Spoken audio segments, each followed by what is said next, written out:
Hello viewers, আসসালামু আলাইকুম। আশা করি সবাই অনেক ভালো আছেন। সবাইকে পবিত্র মাহে রমজানের শুভেচ্ছা। বেশ কিছুদিন যাবৎ আমি ভিডিও বানাতে পারিনি, তার কারণ হলো আমাদের প্রফ ছিল, এখনও চলছে, একটু গ্যাপ আছে, যার কারণে বানাতে আসছি। আজকে মেইনলি আমার ভিডিও বানানোর মেইন উদ্দেশ্য হলো আমাদের ডেন্টাল অ্যানাটমি প্রফের ভাইভা সম্পর্কে জানানো। তো আমার কাছে আসলে অনেকগুলো মেসেজ আসছিল যে আমাদের কলেজে প্রফেসর ডক্টর রুমা ম্যাম কী কোয়েশ্চেন করেন, কীভাবে কোয়েশ্চেন করেন। তো মেইনলি আজকে আমরা যেগুলো পড়বো সেটা হচ্ছে ডক্টর রুমা ম্যামের ভাইভা কোয়েশ্চেন কীরকম হয় অ্যান্ড ওগুলার অ্যান্সার উনি কীভাবে চান। ঠিক আছে, তো যেগুলোর ভিডিও আমি অলরেডি আগে দিয়ে দিয়েছি ওগুলো আমি বলে দেবো যে এগুলো ভিডিওতে দেওয়া আছে, আপনারা দেখে নিন। যদি কেউ কোনো ভিডিও খুঁজে না পান বা অ্যান্সারটা যদি খুঁজে না পান তাহলে কিন্তু কমেন্ট সেকশন সবসময় খোলা আছে। কমেন্ট সেকশনে কিন্তু আমাকে জানাতে পারেন, আমি কমেন্টের মধ্যেই ওই ভিডিও লিঙ্কটা দিয়ে দেবো। তো চলেন দেরি না করে শুরু করি। তো যেহেতু আমরা সবাই জানি যে ম্যামের ফেভারিট কোয়েশ্চেন হচ্ছে ডেভেলপমেন্ট, তো টুথ ডেভেলপমেন্ট হচ্ছে এমন একটা টপিক যেখান থেকে উনি কোয়েশ্চেন করবেন মাস্ট। তো টুথ ডেভেলপমেন্টটা অবশ্যই আমাদের পড়ে যেতে হবে। তো এখান থেকে যদি আমি বলি যে এখান থেকে কী কোয়েশ্চেন পড়তে হবে, প্রথমে আমাদের লাগবে যে প্রাইমারি এপিথেলিয়াল ব্যান্ড কাকে বলে অ্যান্ড হচ্ছে এটা কত দিনে বা কত উইকে এটা তৈরি হয়। ঠিক আছে, তারপর প্রাইমারি এপিথেলিয়াল ব্যান্ড থেকে আসলে কী আসে, যে যেমন আমরা এখানে দেখছি যে প্রাইমারি এপিথেলিয়াল ব্যান্ডটা যেটা, এটা কিন্তু পরবর্তীতে ডিফারেন্সিয়েট হয়ে যায়, তাই না? অ্যান্ড এখান থেকে কিন্তু ডেন্টাল ল্যামিনা, সাকসেশনাল ল্যামিনা আসে। তো এই সবগুলো লাগবে। তো টুথ ডেভেলপমেন্টের আগে 4টা ক্লাস দিয়েছিলাম, 4টা ক্লাসই হচ্ছে এখানে আছে, ফেসবুক পেজেও আছে অ্যান্ড ইউটিউবেও আছে, আপনারা দেখে নিতে পারেন যদি সমস্যা থাকে। আমি জাস্ট এখন থরলি কোয়েশ্চেনগুলো বলে যাই, যেহেতু অ্যান্সারটা আগেই দিয়ে দিয়েছি। তো উনি জিজ্ঞেস করে যে প্রাইমারি এপিথেলিয়াল ব্যান্ড জিনিসটা কী, এখান থেকে কী আসে। যেমন ওই যে বললাম আমি ডেন্টাল ল্যামিনা, সাকসেশনাল ল্যামিনা বা ভেস্টিবুলার ল্যামিনা আসে। তো এই ভেস্টিবুলার ল্যামিনা থেকে কী তৈরি হয়, অর্থাৎ ওরাল ক্যাভিটি আর ভেস্টিবুল অফ দ্য মাউথ তৈরি হয়। আর ডেন্টাল ল্যামিনা থেকে কী আসে, দাঁত আসে। তারপর এই যে আবার আমাদের ডেন্টাল ল্যামিনা থেকে কী আসতেছে, এখান থেকে আবার আমরা পড়ছিলাম যে এখানে lingual extension of dental lamina, একটা সাকসেশনাল ল্যামিনা। তো এদের কাছ থেকে কী ডেরিভেটিভস, অর্থাৎ কী দাঁত আসে, এটাও কিন্তু উনি খুব ধরে। আরেকটা জিনিস হচ্ছে যে আমাদের টুথ ডেভেলপমেন্টের কম্পোনেন্টস কী আছে, যে এখানে দেওয়া আছে এনামেল অর্গান, প্যাপিলা আর ফলিকল। তো এই জিনিসগুলোও ধরে যে আমাদের যে এনামেল অর্গান, এখান থেকে শুধুমাত্র এনামেলই আসে, আর কিছু আসে না। ডেন্টাল প্যাপিলা বা ডেন্টাল ফলিকল থেকে ডেন্টিন আর হচ্ছে পাল্প আসবে, অথবা ডেন্টিনো পাল্প কমপ্লেক্স আসে। ঠিক আছে, আর হচ্ছে আমাদের ডেন্টাল স্যাক যেহেতু এটা পেরিফেরিতে থাকে একদম চারদিকে, তো এখান থেকে যেসব সাপোর্টিং স্ট্রাকচারগুলো সেগুলো এখান থেকে আসে। আচ্ছা, ভালো কথা, আমাদের ভাইভা যখন উনি নিতেন তখন উনি আমাদেরকে অনেক ছবি আঁকতে দিতেন, যেমন ক্যাপ স্টেজের ছবি আঁকো, বেল স্টেজের ছবি আঁকো। উনি খুব বেশি আঁকতে দিতেন হচ্ছে বেল স্টেজের ছবি। তো তোমরা একটু কষ্ট করে বেল স্টেজের ছবিটা শিখে যেও। আমি বেল স্টেজের ছবিটা একটু দেখিয়ে দিই। ওখানে আউটার আর ইনার এনামেল এপিথেলিয়ামটা সুন্দর করে আঁকতে হবে। এই যে বেল স্টেজ আমরা জানি 2 প্রকার আছে, তাই না? একটা লেট বেল স্টেজ, একটা হচ্ছে আর্লি বেল স্টেজ। তো দুইটারই ছবি আঁকতে হইতে পারে, তোমরা একটু শিখে যাবা যে আউটার এনামেল এপিথেলিয়াম কোনটা।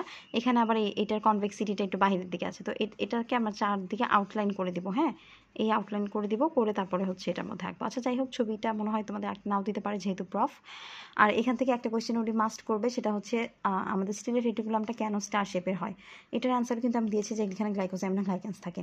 আরেকটা কোয়েশ্চেন করে যে আমাদের ক্যাপ স্টেজের যে ট্রানজিয়েন্ট স্ট্রাকচারগুলো কী, ওগুলো কিন্তু বলেছিলাম ট্রানজিয়েন্ট স্ট্রাকচার কী প্লাস ওদের হচ্ছে কাজ কী। আর তারপর হচ্ছে আমাদের এই যে আমরা যে পড়লাম লেয়ারগুলো, হ্যাঁ, সেল লেয়ারগুলো কোন স্টেজে কোন সেল লেয়ার থাকে, অর্থাৎ আমাদের 3টা stage, bud stage, cap stage আর বেল স্টেজ। 3টা সেল লেয়ারে মানে 3টা স্টেজে কী সেল লেয়ার থাকে, এটাও কিন্তু উনি খুব কোয়েশ্চেন করে এই কোয়েশ্চেনটা। হ্যাঁ, তারপর হচ্ছে এই যে আমরা যে পড়লাম 4টা সেল লেয়ার আছে, outer enamel epithelium, inner enamel epithelium, stellate reticulum আর স্ট্র্যাটাম ইন্টারমিডিয়াম। এই জিনিসগুলোর কাজ কি, ঠিক আছে, এই জিনিসটা কিন্তু লাগবে। আচ্ছা, আরেকটা জিনিস উনি খুব আর কি মানে জানতে চান, সেটা হচ্ছে আমাদের স্ট্র্যাটাম ইন্টারমিডিয়ামটা, এটা কি আমাদের রুটে থাকে? না, এটা আমাদের রুটে থাকে না।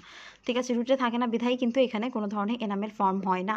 তো জিজ্ঞেস করতে পারে যে স্ট্র্যাটাম ইন্টারমিডিয়ামের কাজ কি। এটা আমি আগের ভিডিওতেও বলেছিলাম যে এটা একটা সিঙ্গেল ফাংশনাল ইউনিট হিসেবে কাজ করে, আর এটার অ্যাক্টিভিটিটা কিন্তু মানে এটা অ্যালকালাইন ফসফেটেজ যেখানে থাকে, তো এটা একটা হাইলি অ্যাক্টিভিটি থাকে ওর অ্যালকালাইন ফসফেটেজে, প্লাস ও হচ্ছে একটা সিঙ্গেল ফাংশনাল ইউনিট হিসেবে কাজ করে মিডিয়ামটা, যেটা কিনা পরবর্তীতে আমাদের ওই ক্রাউনের ক্ষেত্রে এনামেলটা ডেভেলপ করে। আর এটা যেহেতু রুটে থাকে না, সো রুটে এখানে কোনো ধরনের এনামেলও ডেভেলপ হচ্ছে না। ঠিক আছে, এই কোশ্চেনটা উনি করে। তারপরে আসো যে এই স্ট্র্যাটাম ইন্টারমিডিয়ামটা কি করে, তো বললাম যে একটা সিঙ্গেল হিসেবে কাজ করে ইনার এপিথেলিয়ামের সাথে।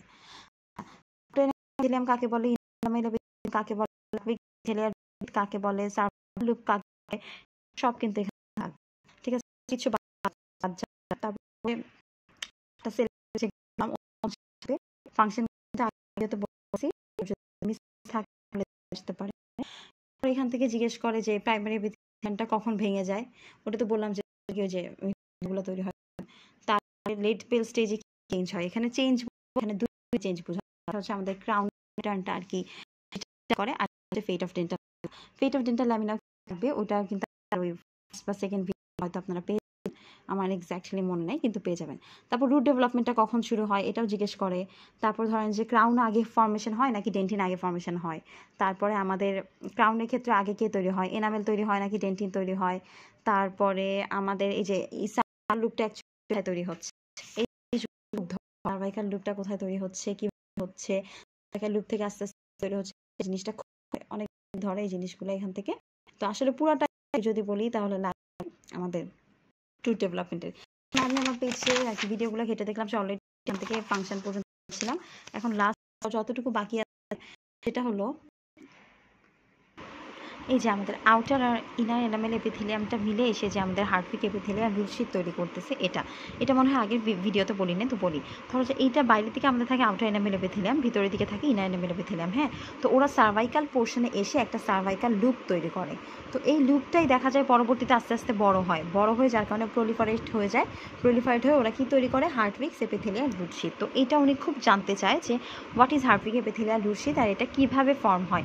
তো এটা এভাবে বলতে হবে যে আউটার এনামেল এপিথেলিয়াম আর ইনার এনামেল এপিথেলিয়াম দুইটাই এসে হচ্ছে এখানে একটা সার্ভাইকাল লুপ তৈরি করে। সার্ভাইকাল লুপ থেকে আস্তে আস্তে যখন নাকি এটা প্রলিফারেট হয়ে নিচে নামতে থাকে তখন এটাকে আমরা বলতেছি হার্টপিক্স এপিথেলিয়াল রুটশিট। এই যে হার্টপিক্স এপিথেলিয়াল রুটশিটটা, এটাই কিন্তু পরবর্তীতে আমাদের একটা দাঁতের রুট তৈরি করে। হ্যাঁ, তো এখান থেকে কোশ্চেন আসতে পারে যে আচ্ছা বলো তো যে রুট তৈরি করার সময় কোন কোন সেল লেয়ার থাকে। তো যেহেতু আমরা জানি যে আমাদের এই যে হার্টপিক এপিথেলিয়াল রুটশিটটা যেহেতু আমরা জানি যে এই হার্টপিক এপিথেলিয়াল রুটশিটে দুইটা লেয়ার থাকে, তাই না, একটা আউটার এনামেল এপিথেলিয়াম, একটা ইনার এনামেল এপিথেলিয়াম। তো এই দুইটা লেয়ারই কিন্তু আমাদের রুট ডেভেলপমেন্টের সময় থাকে। তো এই কোশ্চেনটা করতে পারে। হ্যাঁ, এখন জিজ্ঞেস করে যে আচ্ছা ঠিক আছে বলো তো হার্টপিক এপিথেলিয়াল রুটশিটটা তো তৈরি হলো, এখন এখান থেকে কিভাবে ডেন্টিন তৈরি হবে। তো এটা কনসেপ্টটা তোমাদের একটু ক্লিয়ার রাখতে হবে। যেমন প্রথমে আমরা কি জানি যে আমাদের ক্রাউন পোর্শনে ডেন্টিনটা তৈরি হয়, ঠিক আছে, ক্রাউন পোর্শনে ডেন্টিন তৈরি হয়। তো এটাকে আমরা বলি করোনাল ডেন্টিন। যেহেতু crown portion, C for crown, C for coronal, আর নিচে যে রুট পোর্শন থাকে এটাকে আমরা বলছি রেডিকুলার ডেন্টিন, ঠিক আছে। তো ক্রাউন পোর্শন প্রথমে ডেন্টিনটা তৈরি করে। তো এটা যে ডেন্টিনোজেনেসিস ওয়েতে করে, ওই প্রসিডিউরটা আমি পরে বলবো, আপাতত টুথ ডেভেলপমেন্টটা বলি। তো ওটা হচ্ছে ডেন্টিনটা তৈরি করার পরে আস্তে আস্তে দেখা যায় যে ওরা হচ্ছে ডেন্টাল প্যাপিলা থেকে ওরা এনামেলটা তৈরি করে, মানে স্টিমুলেশনের মাধ্যমে। এখন এনামেল পর্যন্ত তৈরি হলো, ঠিক আছে। ক্রাউনের এনামেলটা যখন পুরোপুরি কমপ্লিট হয়ে যাবে তখন ওরা কোথায় আসবে, সার্ভাইকাল লুপে আসবে। সার্ভাইকাল লুপ থেকে একটা হার্টপিক এপিথেলিয়াল রুটশিট যাবে। এই হার্টপিক এপিথেলিয়াল রুটশিট থেকেই আস্তে আস্তে আমাদের রুটটা কিন্তু ডেভেলপ করা শুরু করবে। এখন আসি যে এই হার্টপিক এপিথেলিয়াল রুটশিট থেকে কিভাবে রুটটা ডেভেলপ করে। সেটা হচ্ছে হার্টপিক এপিথেলিয়াল রুটশিটটা প্রথমে এসে ডেন্টাল প্যাপিলারি সেলকে স্টিমুলেশন দিবে। স্টিমুলেশন দেওয়ার পরে ওরা কি করবে, প্রথমে প্রি ওডোন্টোব্লাস্ট তৈরি করবে, তারপরে ওডোন্টোব্লাস্ট হবে, তারপরে প্রিডেন্টিন হবে, আর তারপরে গিয়ে রুটের ডেন্টিন অর্থাৎ রেডিকুলার ডেন্টিনটা তৈরি হবে, ঠিক আছে। তো এটা উনি এভাবেই শুনতে চায় যে প্রথমে প্রি ওডোন্টোব্লাস্ট, তারপর ওডোন্টোব্লাস্ট, তারপর প্রিডেন্টিন, তারপর ডেন্টিন তৈরি হয়। তো এভাবে আসলে এটার অ্যান্সারটা বললে ভালো হয়, ঠিক আছে।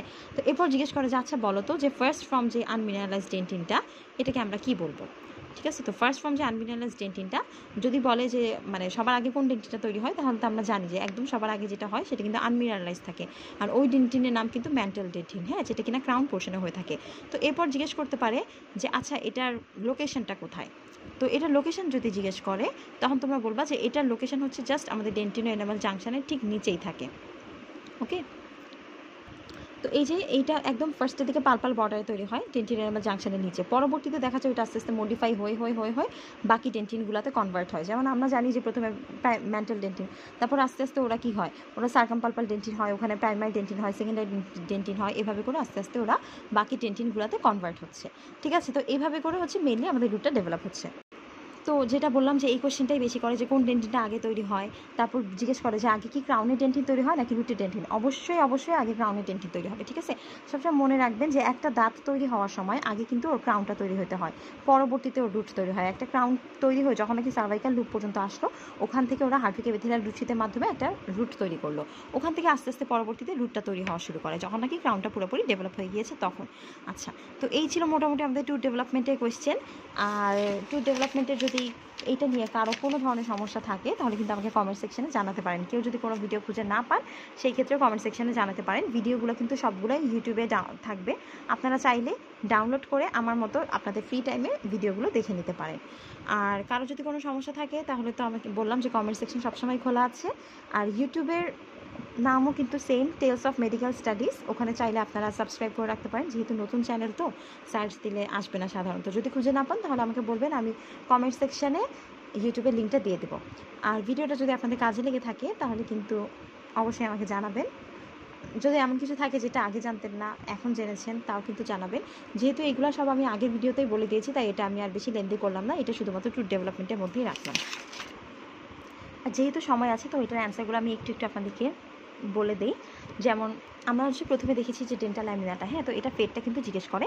ফেটটা আমি যদি আগের ভিডিওতে বলছিলাম, তারপর যদি ফেটটা বলেন তাহলে এইভাবে বলবেন যে এটা হচ্ছে যদি থেকে যায়, হ্যাঁ, সাধারণত এটা থেকে যেতে পারে, কত বছর থাকতে পারে এটাও কিন্তু জিজ্ঞেস করে, যে 5 বছর পর্যন্ত পারসিস্ট করতে পারে। আর 5 বছর পর্যন্ত যদি এটা পারসিস্ট করে তাহলে কিন্তু সিস্ট হবে, ঠিক আছে, বা তখন হচ্ছে আমাদের ডিলেই ডিরাপশন হবে, অর্থাৎ টুথ যেটা থাকে সেটা কিন্তু দেরিতে উঠবে। তারপরে আসেন যে এখানে হচ্ছে এটা কী করবে, may give rise to odontomes and supernumerary tooth. এটা হচ্ছে আমাদের ওডোন্টোস, তাছাড়া কিছু সুপারনিউমেরারি টুথ। আমরা কিন্তু এটা পড়েছিলাম তাই না, যে এটা একটা হচ্ছে ইয়েতে পড়েছিলাম, এটাকে কি বলে, এটা একটা ব্যতিক্রম ধরনের টুথ। এটা হচ্ছে আমরা মরফোলজি যখন নাকি দাঁত পড়েছিলাম ল্যাটেরাল ইনসাইজার, তখন আমরা দেখেছিলাম যেরকম সুপার নিউমেরারি টুথ তৈরি করে।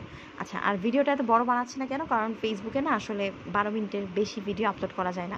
ইউটিউবে থাকবে বড় বড় ভিডিওগুলো, বাট ফেসবুকে আসলে আপলোড করা পসিবল হবে না, এই জন্য এই ভিডিওটা এখানেই শেষ করছি। তো টুথ ডেভেলপমেন্ট থেকে উনি মেনলি এগুলাই জিজ্ঞেস করে। তাও যদি বলি যে কোনটা বেশি বেশি জিজ্ঞেস করবে, প্রাইমারি এপিথেলিয়াল গ্ল্যান্ড কাকে বলে, 4টা লেয়ারে ফাংশন কী, কোন লেয়ারে কোন কয়টা স্টেজ থাকে, কোন স্টেজে কী কী সেল লেয়ার থাকে, প্রত্যেকটার ফাংশন, সিলিয়ার রেটিকুলাম কীভাবে স্টার শেপের হয়, তারপরে আপনার স্ট্র্যাটাম ইন্টারমিডিয়ামে কাজ কী, প্রাইমারি এপিথেলিয়াল গ্ল্যান্ড কত দিনে হচ্ছে ওটা আস্তে আস্তে ডিফারেন্সিয়েট হয়ে কী কী হচ্ছে, তারপর টুথ জার্মের কম্পোনেন্ট কী, হার্টলিক এপিথেলিয়াল রুটশিট, তো এটা ওনার ফেভারিট, উনি এটা অবশ্যই ধরে, সার্ভাইকাল লুপও ধরে। ঠিক আছে, ভিডিওটা আজকে এখানেই শেষ করছি। সবাই ভালো থাকবেন, সুস্থ থাকবেন, আল্লাহ হাফিজ।